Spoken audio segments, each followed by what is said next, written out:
देखिए अलका लांबा जी इस वक्त मौजूद हैं दिल्ली के। आपने बोला कि प्रयोग कर रहे हैं, तो इस प्रयोग का क्या मतलब है? दो राज्य जल रहे हैं, पहले मणिपुर को 3 महीने हो गए, इसमें हरियाणा में भी 4 दिन से लगातार जारी है। देखिए 90 दिन से मणिपुर की आग थमी नहीं और हरियाणा भी जल उठा।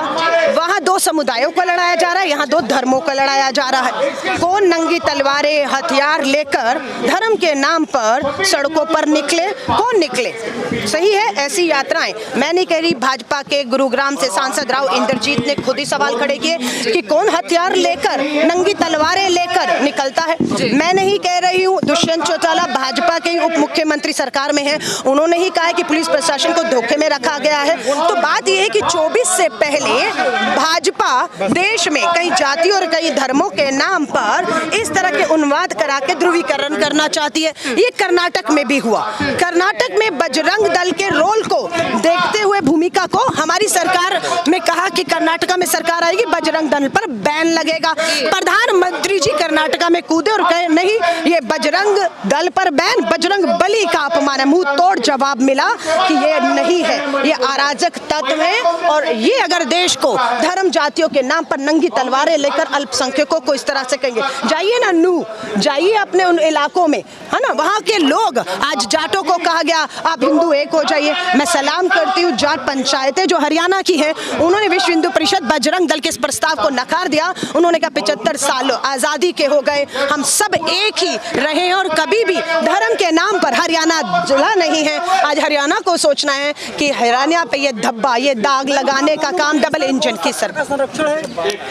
100% संरक्षण है और मोनू मानेसर राजस्थान की धरती पर कतई नहीं है, हो भी नहीं सकता, क्योंकि उसे पता है वो राजस्थान की बाउंड्री में घुसेगा 1 मिनट भी टिक नहीं पाएगा। उसको पूरा प्रोटेक्शन छुपा के रखने का काम भाजपा की सरकार हरियाणा या असम में हो रहा है। हरियाणा की सरकार तो बोल रही है राजस्थान पुलिस अपना काम करेगी, अगर हमारे से कोई मदद चाहिए तो मदद करेंगे मोनू मानेसर। मैं फिर कह रही हूँ, मोनू मानेसर हरियाणा में है, असम में है या राजस्थान या मेरे छत्तीसगढ़ में है, पर गृह मंत्री क्या कर रहा है, आपका खुफिया विभाग क्या कर रहा है? क्यों मोनू मानेसर को नहीं ढूंढ पा रहे?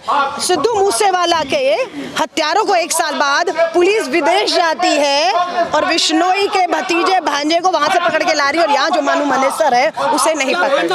24 के लिए क्या बीजेपी तैयारी है? देखिए ये जो हरियाणा जला, उसके बाद जिस तरह से मीडिया, खासतौर से डिजिटल मीडिया, आप लोगों को सलाम करूंगी। कल से गोदी मीडिया को लेकर बहुत से कार्टून आ रहे हैं, उन्हें घेरा जा रहा है कि वो सच्चाई नहीं दिखा रहे। इवन एक चैनल तो अपना अंबानी का है, वहां तक बात पहुंची जा रही है कि आप अपने चैनलों के माध्यम से धर्म, जाति, हिंदू मुस्लिम का अनुवाद कराने की इजाजत अपने एंकर को, अपने चैनलों को कैसे दे रहे हैं? सलाम है, सिर्फ आप यूट्यूब चैनल की वजह से। मोनू मानेसर ने भी इस बात का कहा है कि आपने उसे फंसा दिया है, क्योंकि आपने मोनू मानेसर, हरियाणा सरकार, उनका संरक्षण, ये आग को बेनकाब कर दिया है। इसलिए आज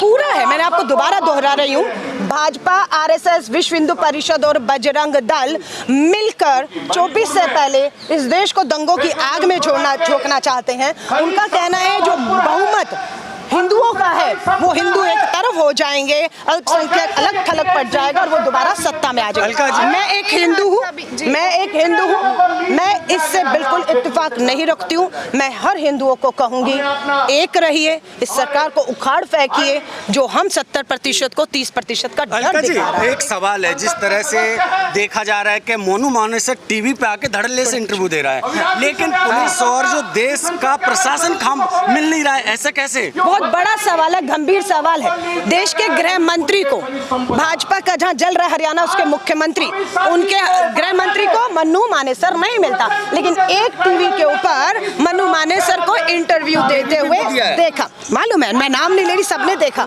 हाँ, उसके बावजूद अगर वो पकड़ा नहीं जाता, देश के गृह मंत्री अमित शाह जी आपसे तो इस्तीफा दे दीजिए। आप आतंकियों को क्या पकड़ेंगे अगर आपसे एक अपराधी भारत के अंदर नहीं पकड़ा जाए?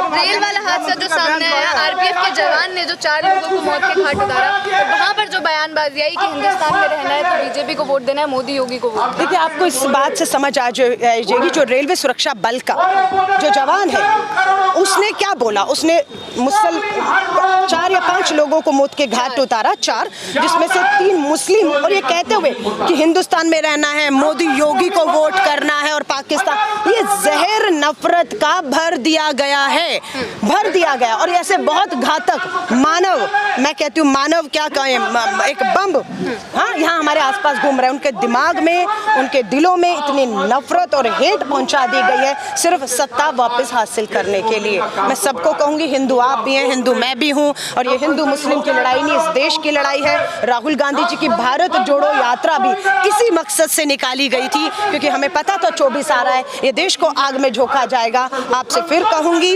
एक और भारत जोड़ो की यात्रा की जो है एक जरूरत महसूस कर रहा है देश, और हम इस भारत को किसी कीमत पर अलका जी, जिस तरह से बीजेपी आईटी सेल ने बताया था, जो चेतन सिंह था, कि वो मानसिक दिवालिया है, लेकिन कल की जो रिपोर्ट आई है, जिस तरह डॉक्टरों ने बताया है कि वो बिल्कुल सही है, क्या बताना चाहिए? देखिए, इस जब ट्रेन में ये हुआ घटना, उसके बाद उस अपराधी को मात्र भाजपा और उसके चैनल इसलिए बचा रहे थे क्योंकि उसने मोदी योगी को वोट देने को कहा। उसके अंदर मुस्लिम समुदाय के लिए जहर भरा हुआ था, इसलिए वो सब उसके समर्थन में उतर आए और उसका ये कहकर बचाव करते हुए देखे कि वो मानसिक रोगी है। अगर हमने जब सवाल किया रेलवे से कि एक मानसिक रोगी को अपने छुट्टी पे भेजने की बजाय उसे हथियार देकर ड्यूटी पर खड़ा रखा था, तो पूरा रेलवे विभाग फंसता हुआ जब दिखा, तब उन्होंने सच्चाई बताई कि नहीं, ऐसी कोई मानसिक बीमारी उसे नहीं थी, कोई छुट्टी की एप्लीकेशन नहीं थी, ये पूरी तरह से स्वस्थ था। लेकिन हाँ, उसका दिमाग में ये नफरत और जहर मीडिया, भाजपा, आरएसएस, बजरंग दल द्वारा भरी गई।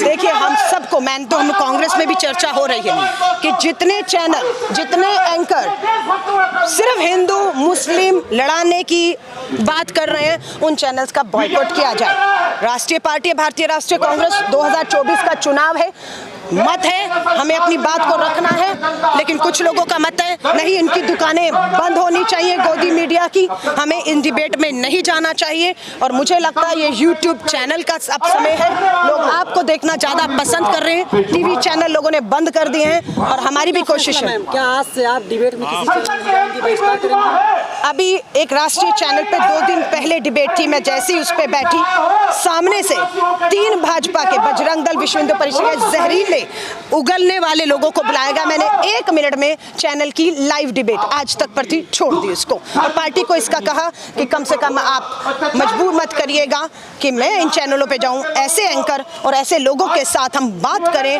कि लोगों को हम शांत करने की बजाय खुद उकसाते हैं। ध्यान भटकाने के लिए नूह में हिंसा हुई है। बिल्कुल, ये भी बात है। मणिपुर लगातार जल रहा है, संसद में मांग उठ रही है, प्रधानमंत्री जी आए, जवाब दें, राष्ट्रपति शासन लगे। सुप्रीम कोर्ट में मणिपुर की जो सुनवाई से सारा ध्यान भटकाने के लिए ध्यान मणिपुर से हरियाणा की तरफ लाया गया, लेकिन लोगों ने मंसूबे फेल कर दिए। हरियाणा के लोग शांति प्रिय हैं, कभी दंगे धर्म पे नहीं हुए, वापस एकजुट हो गए। आज हरियाणा में शांति है, और आज दोबारा से जंतर मंतर पर आप देख रहे हैं ध्यान मणिपुर। हरियाणा में शांति, लेकिन दिल्ली में यात्राएं निकाली जा रही है। कल की तस्वीरें जो सामने है, विश्व हिंदू परिषद की यात्रा के खिलाफ सुप्रीम कोर्ट में लोग गए थे। सुप्रीम कोर्ट ने चेतावनी दी, हेट स्पीच नहीं होगी, हिंसा नहीं होगी। मैं इजाजत देता हूँ लोकतंत्र के तहत विश्व हिंदू परिषद रैली करे, अब वो रैली होगी, लेकिन अगर उसमें हेट स्पीच हुई, उसमें अगर हिंसा हुई, तो सरकार और वो संगठन पूरी तरह दोषी होगा। और मैं आप सभी से कहूंगी, इस तरह के हर कार्यक्रम में आप जाइए, मोबाइल कैमरे ऑन रखिए, ताकि जो भी हिंसा करें वो आपके इन कैमरों में कैद हो जाएं, क्योंकि सुप्रीम कोर्ट इसी के आधार और इसी को सबूत मानकर जो है वो कार्रवाई करेगा। अलका जी, एक सवाल है, जैसे ट्रेन वाला जो हादसा हुआ है, हादसा नहीं उसे जिसे कांड किया गया है, क्या मुस्लिम समाज में डर का माहौल पैदा करने के लिए किया गया? देखिए, डर तो पैदा हो चुका है। नूह में 150 परिवारों में से सुनने में आया है 100 से अधिक परिवार डर से अपने घर छोड़कर जो है वहां से चले गए, और सुप्रीम कोर्ट ने इसका जवाब दिया कि प्रधानमंत्री जी संसद में चर्चा से पहले 20 जुलाई को आकर मणिपुर की तुलना पूरे देश से कर देते हैं। सभी मुख्यमंत्री से अपील करता हूँ, एक जनरल अपील कर गए, मणिपुर पे शांति की अपील नहीं की। 90 दिन से आपकी डबल इंजन की सरकार में वो जल रहा है, बेटियों के साथ जगह ने कुछ नहीं बोला। सुप्रीम कोर्ट ने भी क्या कहा, आप क्या चाहती है सरकार कि मैं या तो सारे देश पे बोलूं या मणिपुर पे ना बोलूं? मेरे पास मणिपुर की बेटियां आई हैं और मणिपुर 90 दिन से जल रहा है। 60,000 मणिपुर में लोग राहत शिविरों में हैं, स्कूल कॉलेज काम धंधे सब बंद हैं। इसलिए मणिपुर की तुलना राजस्थान छत्तीसगढ़ से करके सरकार बच नहीं सकती है। स्मृति ईरानी जी ने भी यही बोला संसद में जब उनसे बातचीत की गई, तो कितना गुस्से वाला उनका एक रूप सामने आया।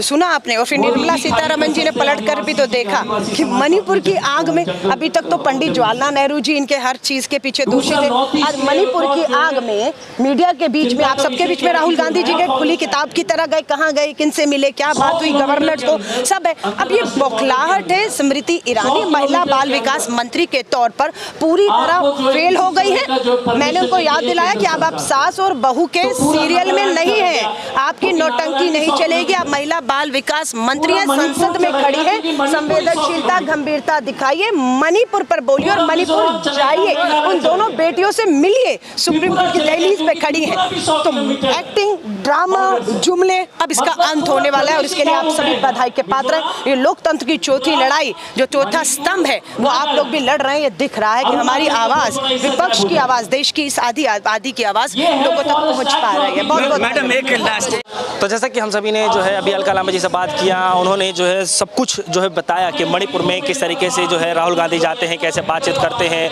और जो है किस तरीके से जो है हालात जो है हरियाणा के अंदर बिगड़ते जा रहे हैं, उसके पीछे की क्या साजिश की जा रही है, इस तरीके की बातें जो है, तथ्य जो है वो रख रही हैं। और अलका लांबा जी ये बता भी रही हैं कि किस तरीके से जो है सदन के अंदर जो है इस बातों की आवाज़ भी उठाई जाएगी। फिलहाल कर दीजिए इजाज़त, देखते रहिए सोनी, धन्यवाद।